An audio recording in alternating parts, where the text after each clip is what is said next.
యోగాతో బరువు తగ్గటం సులభం కేవలం 21 రోజుల్లో.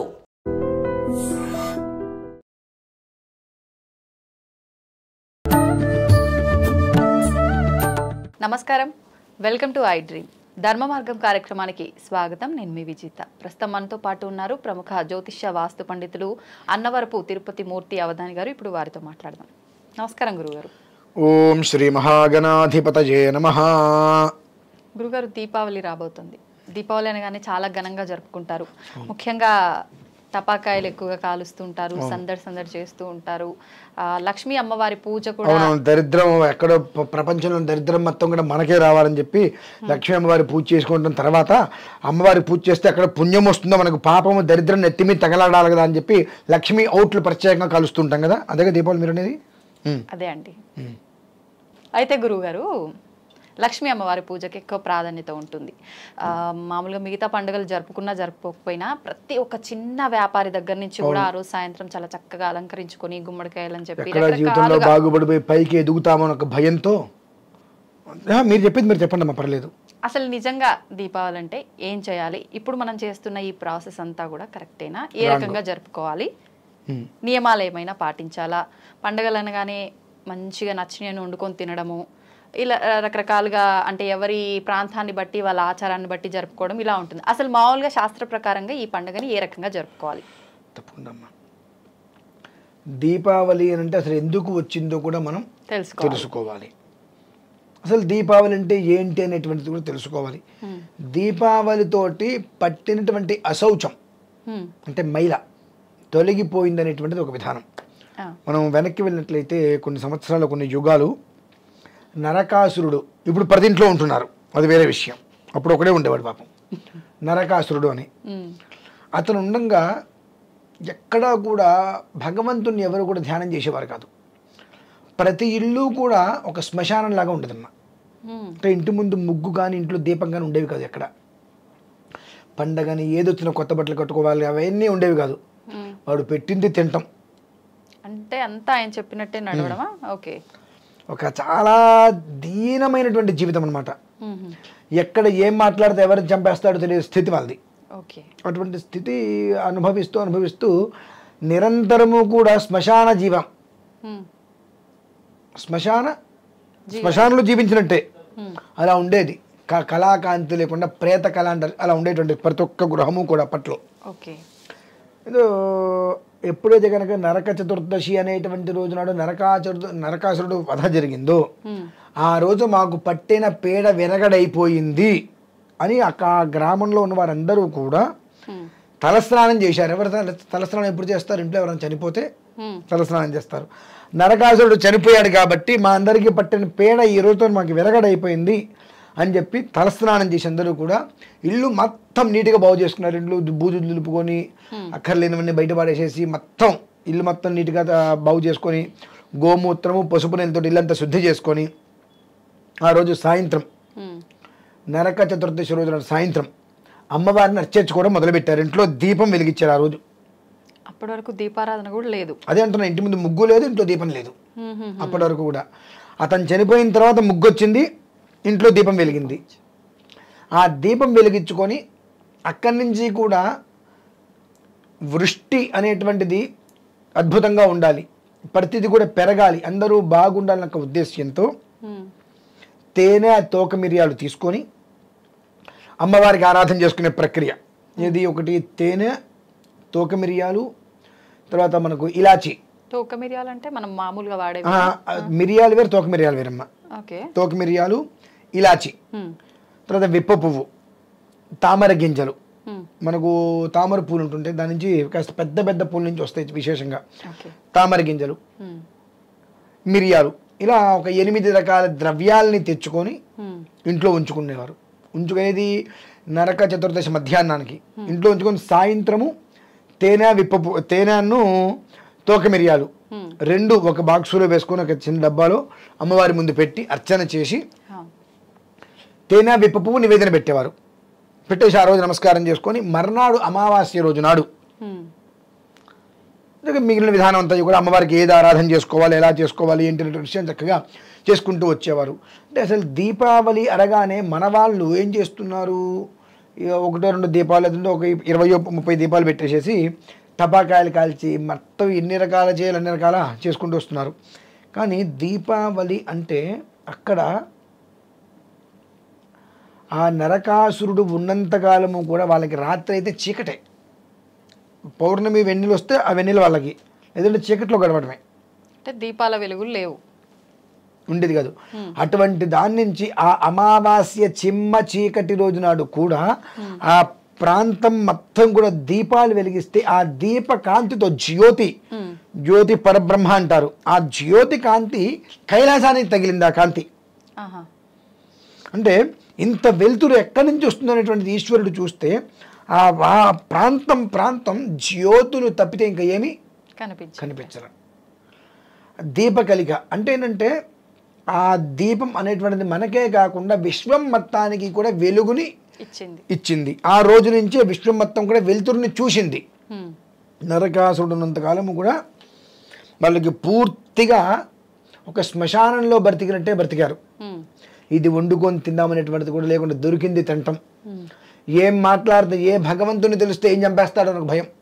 దాంట్లో బ్రతికిన వాళ్ళు నరక చతుర్దశి రోజు నాడు ఆయన ఎప్పుడైతే నరకాసుడి యొక్క సంహారం జరిగిందో ఆ సంహరణ అనంతరం వీరందరికీ కూడా భగవంతుని ఆరాధించుకుంటే దాంట్లో లక్ష్మీ అమ్మవారు కావాలంటే నరక చతుర్దశి రోజు నాడు అమావాస్య రోజు నాడు ప్రక్రియలు చేయాలి. నరక చతుర్దశి మధ్యాహ్నం మొదలు పెడితే అమావాస్య మధ్యాహ్నం వరకు ప్రక్రియ అవుతుంది. ఇక సాయంత్రం లక్ష్మీ పూజ చేసుకుంటారు అమ్మవారి ఆరాధనగా. ఆ విధానాన్ని అనుసరించి చేసే ప్రక్రియలో దీపాలు వెలిగించడమే ప్రధానం. అక్కడ ఈ టపాకాయలు కాల్చుకోవడం పండగలాగా చేసుకున్నారు. ఆ పండగను కూడా ఇవాళ రోజులలో ఒక 30 ఏళ్ళ నుంచి కూడా పండగని కూడా ప్రతికూల వాతావరణంగానే కుటుంబానికి వచ్చేట్టుగా చేసుకుంటున్నారు మన వాళ్ళు. ఎన్నిసార్లు చెప్పినా వాళ్ళు అది మానరు. మీరు బాంబులు కాల్చుకుంటున్నారా ఏం చేస్తున్నారు విషయం పక్కన పెడితే దీపావళి అమావాస్య దీపావళి అంటే ప్రధానంగా చేయవలసింది ఏమిటంటే అప్పటి వరకు కూడా ఎన్నో రకాల సమస్యలతో రుగ్మతులతో మన కుటుంబం నడుస్తుందేమో ఈ రోజు నుంచి ఆ రుగ్మతులు సమస్యలు మన నుంచి వెళ్ళిపోవాలి అంటే ఆ జ్యోతి స్వరూపంగా ఉండేటువంటి పరమేశ్వరుణ్ణి అమ్మవారిని మనం సాక్షాత్కారం చేసుకోవాలి. ఆ సాక్షాత్కారం చేసుకోవాలంటే 8 రకాల ద్రవ్యాలు ఐశ్వర్యాల్ని అందించేటువంటి ద్రవ్యాలు ఏవైతే ఉన్నాయో ఆ ద్రవ్యాలతో ఏ రకమైనటువంటి ఆరాధన చేసుకుంటే అమ్మవారు ప్రసన్నత జరుగుతుంది అనేటువంటి విషయాన్ని లోకానికి ఆ రోజు నాడు చెప్పడం జరిగింది. కానీ మనం ఏం చేస్తున్నామంటే ఆ 8 రకాల ద్రవ్యాలని పక్కన పెట్టేశాం. ఇల్లు మొత్తం దీపకాంతితో ఉండాలి, ఆ వీధి మొత్తం దీపకాంతితో ఉండాలనేటువంటి విషయం మర్చిపోయాం. నా ఇంట్లో 4 దీపాలు పెట్టుకుంటే చాలు, ఇక బాంబులు పేల్చుకుంటే అయిపోయింది, బాంబులు మొత్తం కాల్ చేసుకొని అంత స్వీట్ తిన్నాం అనేటువంటి స్థితికి మనం వచ్చేసాం. కనుకనే కష్టపడటం ఎక్కడ ఆగట్ల.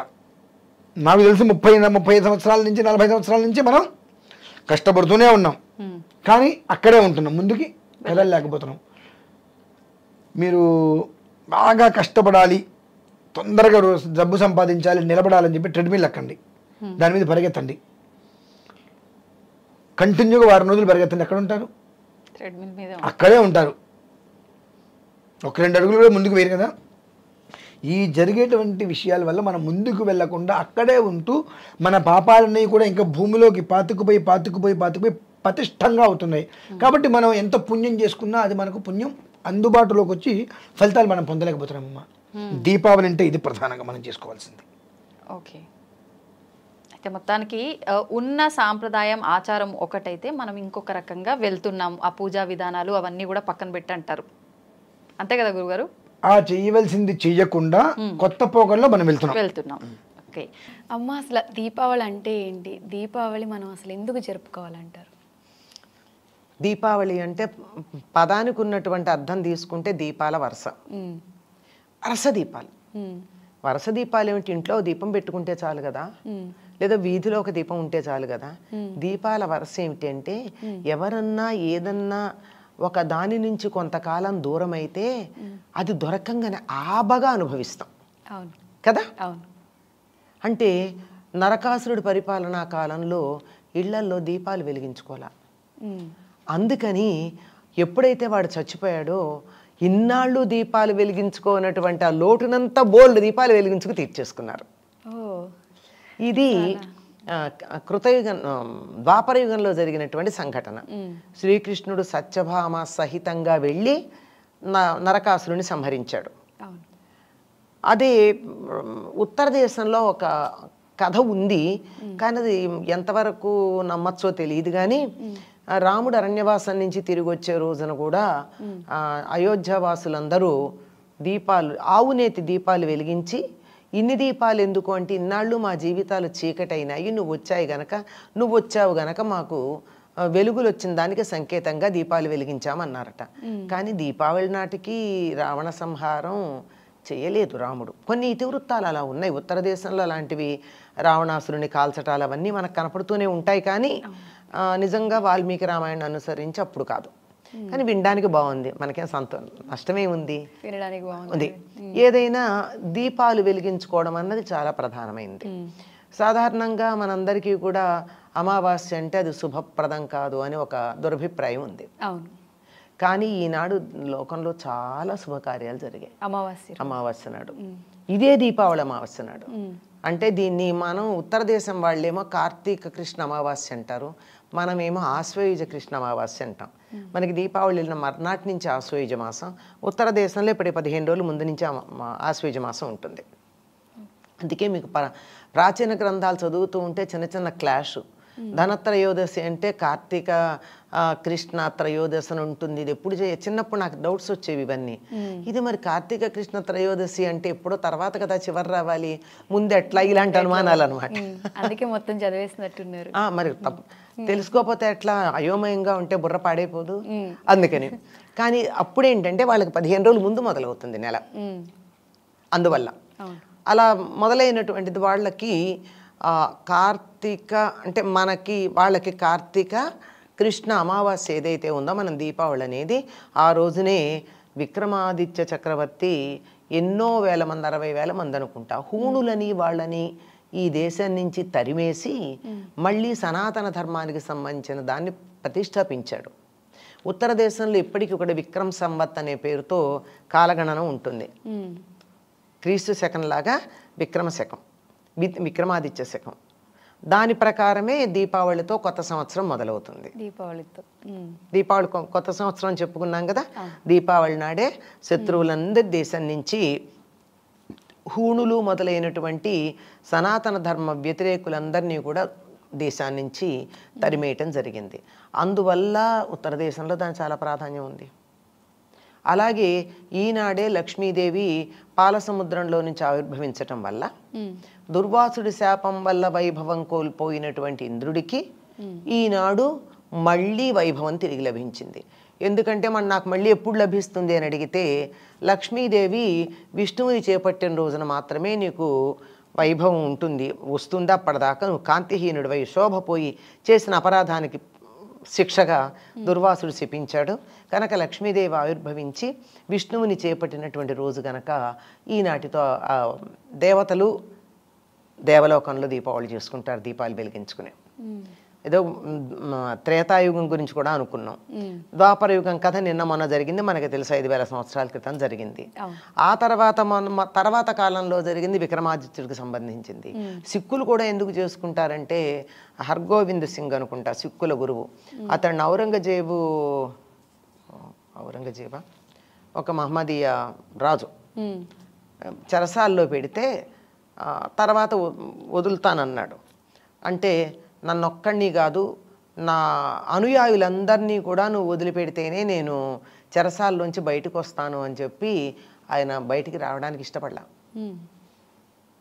దాంతో ఆగి ఈ కార్తీక అమావాస్య నాడు మనం దీపావళి జరుపుకునే రోజున ఆయన శిష్యులతో సహా, అనుయాయులతో సహా విడుదల చేయడం జరిగింది. అందుకని త్యాగానికి సంకేతంగా సిక్కులందరూ దీపావళి చేసుకుంటారు. ఇట్లా ఒక్కొక్కళ్ళు ఒక్కొక్క కారణంగా యావత్ ప్రపంచంలోనూ అన్ని దేశాల్లో కూడా ఉందమ్మా, ఏదో ఒక కారణం ఉంది. వాళ్ళ వాళ్ళ కారణాలు వేరువేరుగా ఉన్నాయి, కానీ అందరూ దీపావళి పండుగ చేసుకోవడం అన్నది ఉన్నది. దీపం ఏమిటి అంటే వెలుగుకి సంకేతం, జ్ఞానానికి సంకేతం.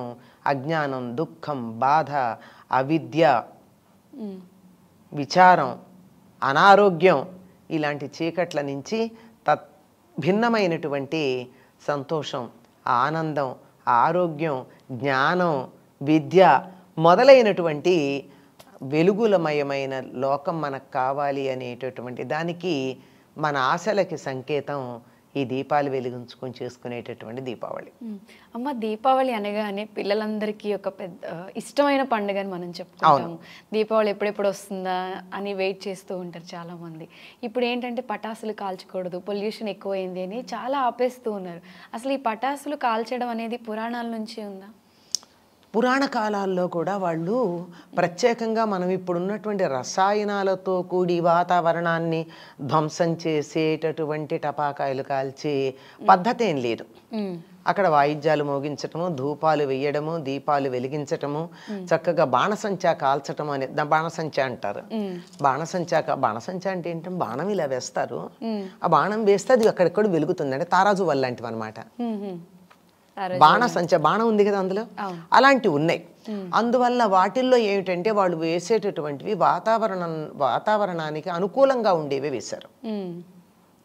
అందులో కొంత సూర్యకారం అంటారంటే ఫాస్ఫరస్ ఏమో ఫాస్ఫరస్, సల్ఫర్ గంధకం, ఫాస్ఫరస్ సూర్యకారం, ఇవి ఆ రెండింటి యొక్క కలయిక వల్ల వచ్చేటటువంటివి వాతావరణంలో ఉన్న క్రిములను పోగొడతాయి. అందుకని వాటితో కూడుకున్నటువంటి వాటిని మాత్రమే వాడేవారు. అందువల్ల పెద్దగా వాతావరణంలో వానలు తగ్గి వరి పొలాలలో కోతలు కోసి అక్కడ ఉన్న దోమలు, అసలు వరికొచ్చే ఒకనొక తెగులు పేరు తెలుసమ్మా, దోమకాటు అని. అంటే దోమలు విపరీతంగా ఉంటాయి వరి పొలాల్లో. ఎప్పుడైతే అవన్నీ వరి కోసేస్తారో అవన్నీ ఓళ్ళ మీదకి వచ్చేస్తాయి. ఈ వచ్చినటువంటి వాటన్నిటినీ పోగొట్టే పద్ధతి ఇది. ఇది ఎలా ఉండేదంటే మా చిన్నతనంలో కూడా మేము చూసాం. మాకు పాలేళ్ళు ఉంటారు కదా రైతుల ఇళ్లలో, ఈ పాలేళ్ళు తాటి మట్టల మధ్య ఒక పూల పొట్లం అని తయారు చేసేవారు.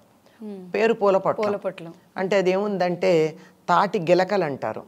గిలకలంటే తాడి చెట్టులో మగ చెట్టుకు వచ్చేటటువంటి ఇన్ఫ్లోరసెన్స్ కాడలు అవి, బాగుంటాయి అవి. ఇలా ఉంటే ఇంత పొడుగు. వాటిని తీసుకొచ్చి కాల్చి వాటితో చక్కని ఇది తయారు చేసేవారు, బొగ్గు. ఆ బొగ్గులో కొంచెం సూర్యకారం అది వేసి ఇట్లా ఇంకా కొన్ని ఏవో కలిపి ఇలా పొట్లం కట్టి తాటి మట్ట మధ్య ఇలా పెట్టి ఊరంతా తిప్పేవాళ్ళు. అంటే ఊరి పొలిమోర్లంతా తిప్పారంటే బయట నుంచి ఏ రకమైనటువంటి క్రిములు రాకుండా, క్రిమికీటకాలు రాకుండా ఉండేవి. మొత్తం అంతే అలాగే ఉండేవి. ఇళ్లల్లో కూడా చాలా హానికరం కానటువంటి వాటిని కాల్చుకునే పద్ధతి ఉండేది. అవి వెలిగించటం వల్ల వచ్చే ధూపం, గుగ్గిలం మొదలైనటువంటివి ఉంటాయి. వాటి వల్ల వాతావరణం పూర్తిగా ఏమీ పాడవదు, ఏదైనా చెడు ఉంటే పోతుంది.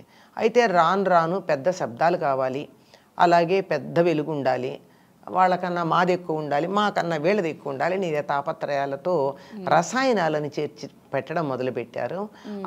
అది మాత్రం ఎప్పుడు మంచిది కాదమ్మా. రసాయనాలు ఆ పొగ వల్ల హాని కలుగుతుంది, మిగిలినటువంటి వాటి వల్ల పెద్దగా హాని కలగదు. హాని కలగనటువంటి వాటిని హాయిగా కాల్చుకోవచ్చు. దీపావళి గురించి, దీపావళికి ఉన్న విశిష్టత గురించి చాలా అద్భుతంగా వివరించారు. ధన్యవాదాలు. కనకధార స్తోత్ర పారాయణం చేయడం వల్ల కలిగే ఫలితాలు ఏంటో వివరించండి. ఓం శ్రీ గురుభ్యో నమః. కనకధారా స్తోత్రం లక్ష్మీదేవి కరుణా కటాక్షానికి ప్రతీకగా అందరూ ఈ యొక్క స్తోత్రాన్ని చేస్తూ ఉంటారు. దీన్ని 24 శ్లోకాల్లో అనుకుంటా, 24 శ్లోకాల్లో ఉంది. దీన్ని ఎవరైతే నిత్యం పారాయణ చేస్తారో వారికి అద్భుతంగా ధనవృద్ధి జరిగిన విశేషమైనటువంటి ఫలితాలు ఇచ్చినటువంటి సంఘటనలు నా జీవితంలో కూడా చాలామందికి జరిగాయి. ఎలా అంటే కనకధార శ్రీ ఆదిశంకరాచార్యుల వారు, జగద్గురువులు వారు రచించారు.